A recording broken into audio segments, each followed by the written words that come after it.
আসসালামু আলাইকুম রহমতুল্লাহি ওয়া বারাকাতুহু। আজকে একটা নতুন ভিডিও নিয়ে আসলাম আপনাদের মাঝে।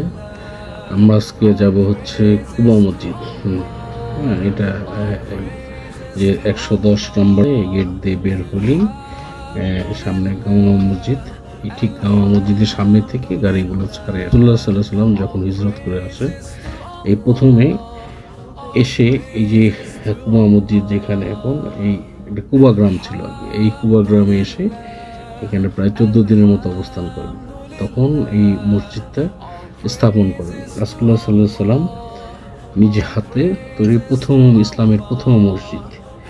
এটা আপনার মসজিদুল হারাম, এরপরে মসজিদুল নববী, এবার মসজিদুল আকসার পরে 4র্থ নম্বর মসজিদ। এই মসজিদে 2 রাকাত নফল নামাজ পড়লে আমরা একটা কবুল উমরা হজের সওয়াব পাওয়া যায়। কেন ভাই আমরা এগুলো মিস করবো? এবং এখানে যেতে হলে আপনি কি করতে হবে যে আপনার 10 নম্বর গেট দিয়ে 10 নম্বর গেট দিয়ে বের হলে সামনে পড়বে হচ্ছে কামামা মসজিদ। ঠিক কামামা মসজিদের সামনের থেকে এই কিছু গাড়ি ছাড়ে। 2 ধরনের গাড়ি আছে। একটা হচ্ছে যে আপনার যে গল্ফের গাড়িগুলো যেরকম এই টাইপের, আর হচ্ছে আপনার মাইক্রোবাস, মিনিবাস, মাইক্রোবাস টাইপের গাড়ি আছে কিছু। এগুলো আপনার 2 রিয়েল করে নেয়, যাওয়ার সময় 2 রিয়েল এবং আসার সময় 2 রিয়েল নেবে।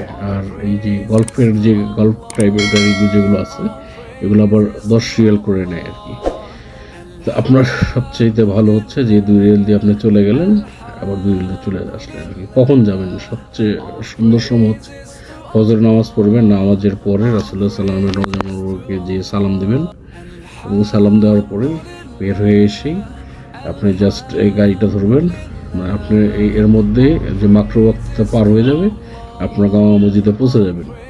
এবং পৌঁছে যে ওখানে নামাজ পড়বেন, নামাজ পড়ে দোয়া করে পুরো বেরোবেন। ঠিক এরকম গাড়িগুলো দাঁড়িয়ে আছে, ওরা ডাকে 2 রিয়েল 2 রিয়েল করে, ঠিকভাবে 2 রিয়েল দিয়ে চলে আসবেন এবং আপনাদের নামাজ দেবে 1 নম্বর 2 নম্বর গেটের কাছাকাছি।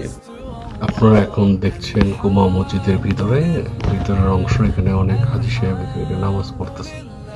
আমার ভিডিওটা যদি ভালো লাগে তাহলে লাইক, কমেন্ট, শেয়ার করে আমার সাথে, যাতে সবাই এই ভিডিওটা দেখতে পারে এবং জানতে পারে এবং এই বিষয়ে আমল করতে পারে। আসসালামু আলাইকুম রহমতুল্লাহ।